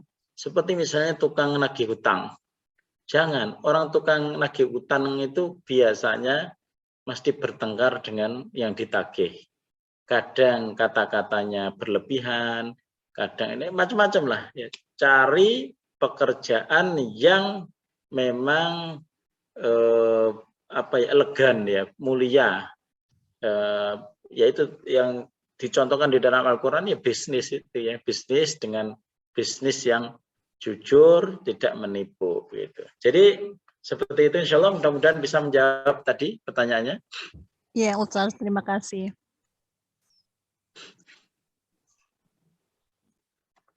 Selanjutnya yang resen tadi ada Bunda Suryanti ya. Ya, Assalamualaikum Ustadz. Salam, silahkan. Iya, Ustadz, bagaimana kalau semisal tadi sudah dibahas untuk masalah riba, semisal saya atau dari salah satu keluarga saya pernah masuk di dalamnya, cara membersihkannya bagaimana Ustadz? Di masa-masa lampau kita pernah terlibat atau saya atau salah satu dari keluarga saya pernah terlibat seperti itu, misalkan hutang atau uang yang seperti itu, bagaimana Ustadz cara membersihkannya? Ya. Waalaikumsalam. Ya, jadi begini, membersihkan harta itu bisa dengan banyak bersedekah. Yang perlu dibersihkan tidak hanya hartanya. Jadi kalau memang ada harta-harta yang dulu memang dari harta yang haram ya sekali lagi bahwa ketika kita memanfaatkan yang betul-betul itu dari hasil yang haram, maka kita kembalikan hanya kepada yang kita ambil gitu, yang pernah kita rentenirin, yang pernah kita itu dikembalikan, karena tidak mungkin hak-hak itu akan dimaafkan begitu saja oleh Allah, karena kalau urusannya dengan anak Adam itu memang sulit ya tobatnya ya, sulit karena harus pertama mendapatkan keridoannya, yang kedua mengembalikan haknya kalau memang dia mau, kalau enggak ya enggak apa-apa ya. Kita misalnya usaha rentenir nih, kemudian kita tahu siapa yang pernah kita cari karena kita yang mendolimi mereka gitu. Kita kembalikan haknya. Kalau urusannya dengan manusia itu sulit. Makanya ghibah itu sulit untuk bertobat. Karena apa? Karena kita harus memperbaiki citra baik lagi orang tersebut di seluruh tempat yang kita pernah ghibahi dia. Nah, itu kan sulit sekali. Ya, makanya hati-hati dengan dosa-dosa yang seperti ini.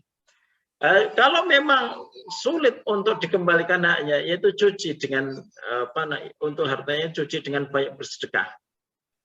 Ya, cuci dengan banyak bersedekah. Ya, banyak bersedekah itu ya udah. Ya Allah, saya ingin bersedekah rutin kepada panti asuhan, kepada orang-orang fakir miskin karena dulu saya pernah melakukan ini dan itu. Nah, itu caranya. Kemudian kedua, tazkiyatun nufus, membersihkan jiwa.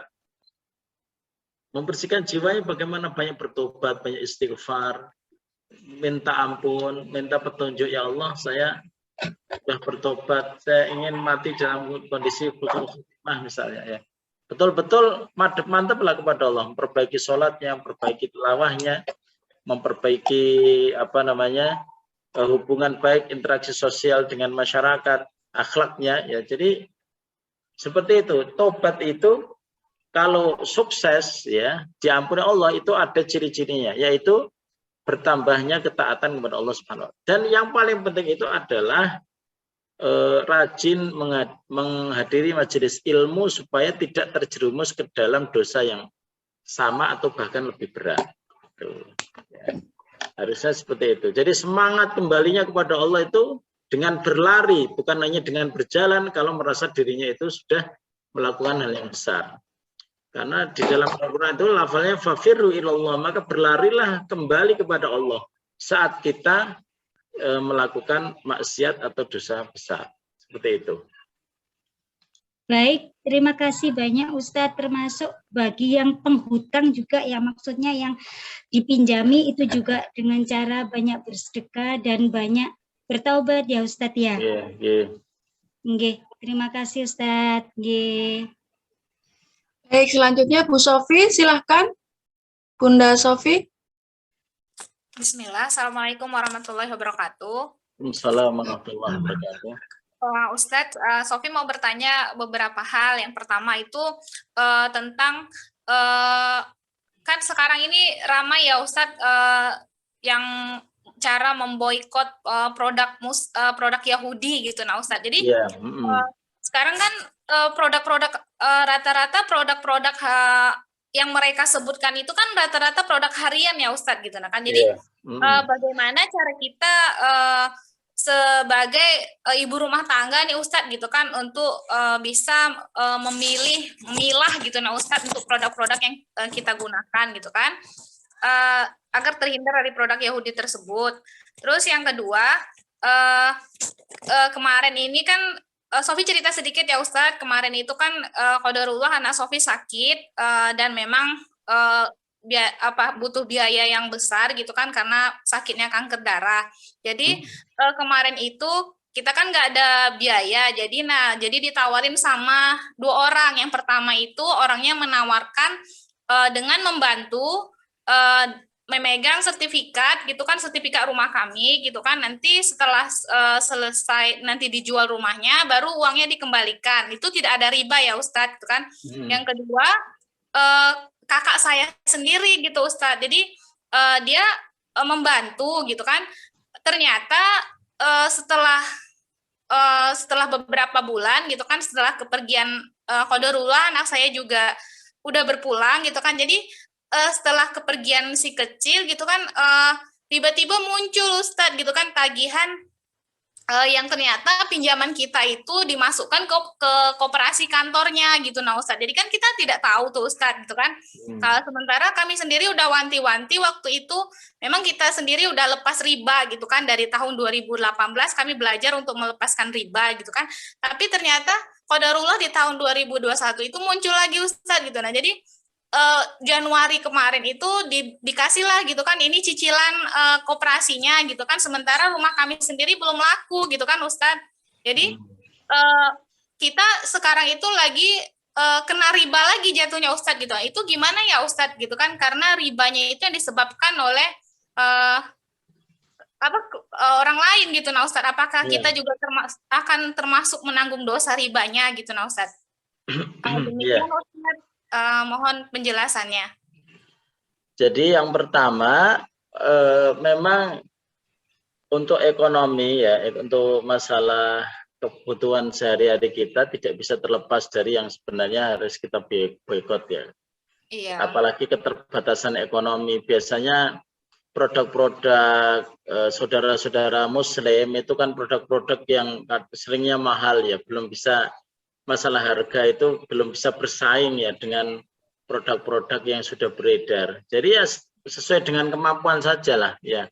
Kita tidak memaksa untuk hijrah produk, tapi pada sisi lain ekonominya belum baik dan lain sebagainya ya, kita bagaimana ya sesuai dengan kemampuan saja. Apa yang misalnya bisa kita beli ya untuk menghindari itu, kayak menurut saya misalnya menghindari secara terang-terangan kita makan di restoran yang memang itu indikasi milik mereka begitu ya, musuh Islam ya dihindari gitu. Tapi untuk kebutuhan sehari-hari yang sifatnya rutin itu memang sangat sulit ya, walaupun bisa tapi perlu waktu, apalagi kondisi ekonomi lagi sesuai dengan kemampuan saja, tidak perlu kita memaksakan diri. Kemudian yang kedua, peminjaman itu tadi ya, yang satu baik ya, yang satu baik tidak pakai riba, tapi yang satu malah mohon maaf ya, itu malah ya mudah-mudahan yang pertama yang saya sampaikan, anaknya itu insya Allah kalau belum balik ya, dia akan menuntun ibunya ke surga dan ayahnya ke surga. Amin. Insya Allah. Amin, amin, ya Allah. Kemudian yang kedua yaitu tentang bagaimana penyelesaiannya. Ya diajak ngobrol aja Masnya. Loh, saya itu kan sudah wanti-wanti supaya tidak meminjam ke riba, karena apa kok malah dijerumuskan begitu. Ya monggo di ini aja dibicarakan bagaimana penyelesaiannya dengan koperasi ya, khususnya dengan Masnya. Ya dibayar ini dulu aja, dibayar pokoknya dulu, untuk sisanya nanti bisa anu ya, nego-nego ya, cari cara ya bagaimana, kan koperasi ya, koperasi. Iya. Nah, koperasi. Jadi yang dibayar pokoknya dulu, untuk yang ribanya sambil nyari cara secara teknis bagaimana, nyari ini aja. Ada komunitas anti riba mungkin bisa membantu nanti ya caranya itu. Insya Allah ada kok komunitas anti riba yang mereka juga sering membantu orang yang terjerat supaya tidak membayar ribanya itu bagaimana gitu. Iya, ya, secara teknis nanti bisa nyari-nyari, ada kok. Nanti kalau misalnya ini bisa menghubungi Salimah ya, untuk mendapatkan kontak komunitas anti riba itu, mungkin bisa membantu dari sisi hukumnya, nanti dibantu. Saya juga kemarin ketemu sama seorang pemuda juga, dia sering membantu itu, tapi saya lupa minta nomor kontaknya. Coba nanti Salimah juga berusaha gitu ya, supaya bisa membantu.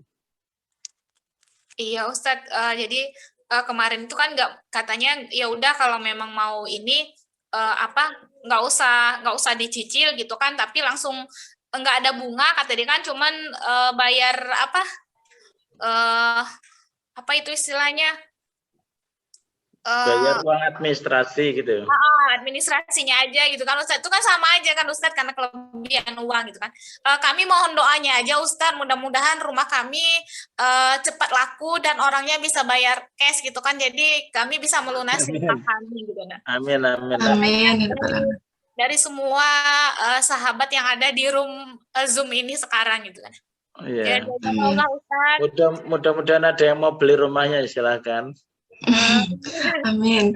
Baik, terima kasih Bu Sofi. Selanjutnya Ibu Mariana, monggo dipersilakan. Ya, bismillahirrahmanirrahim. Assalamualaikum Ustadz. Waalaikumsalam warahmatullahi. Mengenai memakan harta yang haram itu, bagaimana Ustadz jika mendapat parsel itu dari lembaga keuangan seperti perbankan, itu yang kita tahu itu kan tidak baik ya Ustadz. Itu sebaiknya kita terima atau kita tolak, atau kita terima tapi kita kasihkan ke orang lain gitu. Bagaimana solusinya Ustadz? Maksudnya gimana? Dapat parsel dari perbankan ini maksudnya gimana? Ya, dari lembaga keuangan gitu kan. Kita sering dapat parsel gitu kan Ustadz, atau mungkin Parsel dari lebaran. iya. Lebaran. Iya. Kan sekarang lagi marak.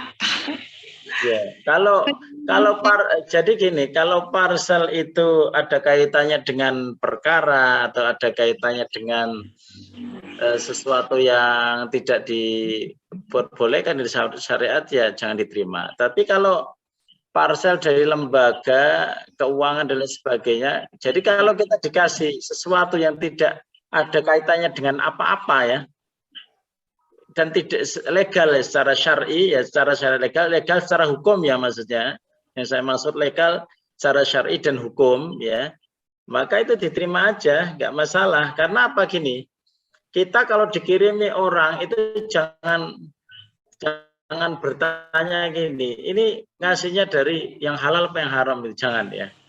Jadi kita terima saja, kalau memang tidak nyaman ya dilempar aja ke orang lain juga nggak jadi masalah. Tapi secara asli hukumnya, kita misalnya tetangga kita yang bos judi misalnya ngasih kita sesuatu yang nggak usah ditanyain, yang kamu kasih ini dari yang halal apa yang haram, tidak, diterima saja. Kalau memang nggak apa ya, kalau nggak nyaman ya bisa dilempar ke orang lain, seperti itu ya. Oh iya, iya, terima kasih jawabannya Ustadz. Iya. Kalau khair. Wassalamualaikum warahmatullahi wabarakatuh. Waalaikumsalam warahmatullahi wabarakatuh. Terima kasih Bu Mariana. Kita jeda sebentar untuk lanjut foto bersama dulu ya Ustadz. Ya, nanti selanjutnya. Baik, ya foto bersama dulu.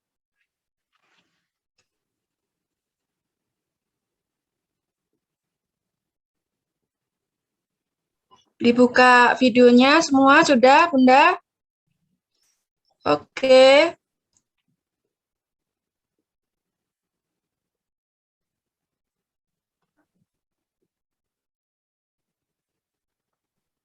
Siap.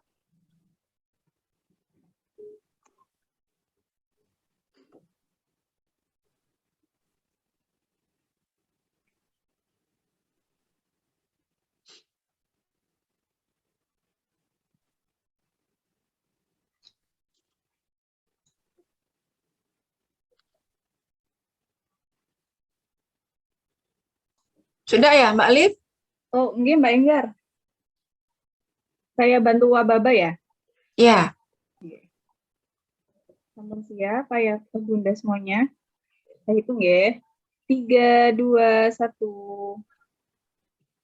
Ini baru slide yang pertama. Slide yang kedua. 3, 2, 1. Slide yang ketiga. 3, 2, 1. Dan slide yang terakhir, 3, 2, 1. Ya, boleh satu kali lagi yang slide pertama. 3, 2, 1. Sampun, Bunda. Baik, selanjutnya pertanyaan dari chat ini ada beberapa pertanyaan. Assalamualaikum, izin bertanya, dalam kehidupan kadang-kadang ada perasaan was-was dengan kehidupan anak-anak kita di kemudian hari. Itu bagaimana cara kita mengatasinya ya Ustadz? Ya, tentang was-was, tentang kondisi anak itu tanda bahwa panjenengan itu orang baik ya. Gitu ya. Jadi kalau tidak orang baik nggak akan terjadi was-was ya. Makanya di dalam Al-Quran itu kan ada ayat wal yakhshal ladina law taraku min khalfihim dzurriyyatan dhi'afan khafu 'alaihim. Makanya hendaknya takut orang-orang yang mereka nanti akan meninggalkan generasi yang lemah. Nah, generasi yang lemah ini kan keterangannya banyak, lemah ilmunya, ya, lemah agamanya, lemah akhlaknya, lemah fisiknya, dan lain sebagainya ya. Maka kita termasuk orang yang justru baik. Jangan dihilangkan itu malah, gitu ya. Jangan dihilangkan, karena kalau dihilangkan kita malah jadi orang yang tidak baik. Dalam surat An-Nisa ayat 9, munculnya was-was itu harus selalu membarengi kita. Dengan was-was itu bukan was-was, rasa takut ya. Nanti anak saya bagaimana? Justru itu yang diperintahkan Allah di dalam surat An-Nisa ayat 9. Nah, makanya untuk supaya kita ini betul-betul melaksanakan kondisi kejiwaan itu, ya, was-was, bukan was-was ya, takut terhadap nanti anak saya bagaimana, dia memilih sekolahnya yang tepat. Dia berusaha menjaga anaknya dari sisi akhlaknya.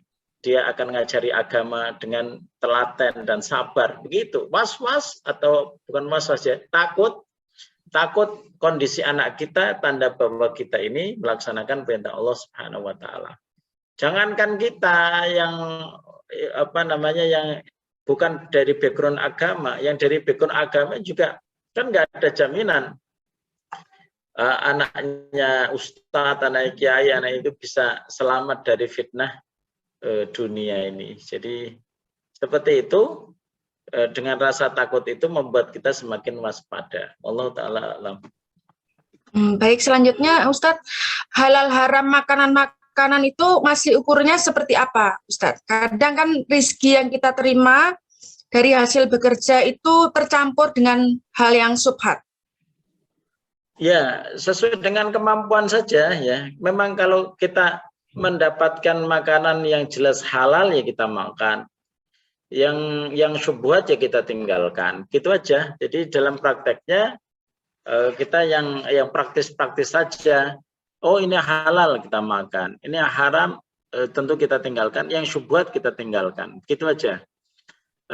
Makanya banyak berdoa dan banyak juga berdiskusi ya dengan suami ya, terutama ini saya dapat materi ini tentang halal haram, ini bahaya luar biasa. Jangan sampai masuk ke rumah ini kecuali yang dipastikan 100% itu halal gitu. Baik Ustadz. Selanjutnya pertanyaan nomor yang ketiga ini, Assalamualaikum Ustadz, mohon penjelasannya. KPR kredit rumah apakah termasuk harta haram? Dan jika sudah terlanjur, sudah lunas, bagaimana solusinya? Terima kasih Ustadz. Ya sebenarnya prinsip kredit ya, kredit itu masih menjadi masalah ya bagi kita. Karena memang secara umum aturan bernegara kita juga membolehkan adanya yang namanya bank konvensional ya. Ya untuk KPR, pilih aja KPR yang seandainya belum ya, pilih KPR yang bank-bank Islam ya, walaupun ada tuduhan-tuduhan bank Islam itu sama saja, tapi berbeda karena ada Dewan Pengawas Syariah dari MUI. Jadi saya kira itu tetap berbeda ya. KPR melalui bank syariah yang tentunya yang diawasi oleh MUI. Saya itu lebih, kalau sudah selesai ya atau sedang, kalau sedang maka dialihkan aja kan bisa. Pengalihan kredit itu ada, dilakukan aja ke bank syariah. Kalau sudah selesai ya udah banyak sedekah itu tadi ya, banyak sedekah, mungkin kecampuran yang tidak baik ya, mudah-mudahan Allah mengampuni dan Allah membersihkan harta dari kotoran-kotoran diakibatkan muamalah yang salah begitu. Saya kira seperti itu ya.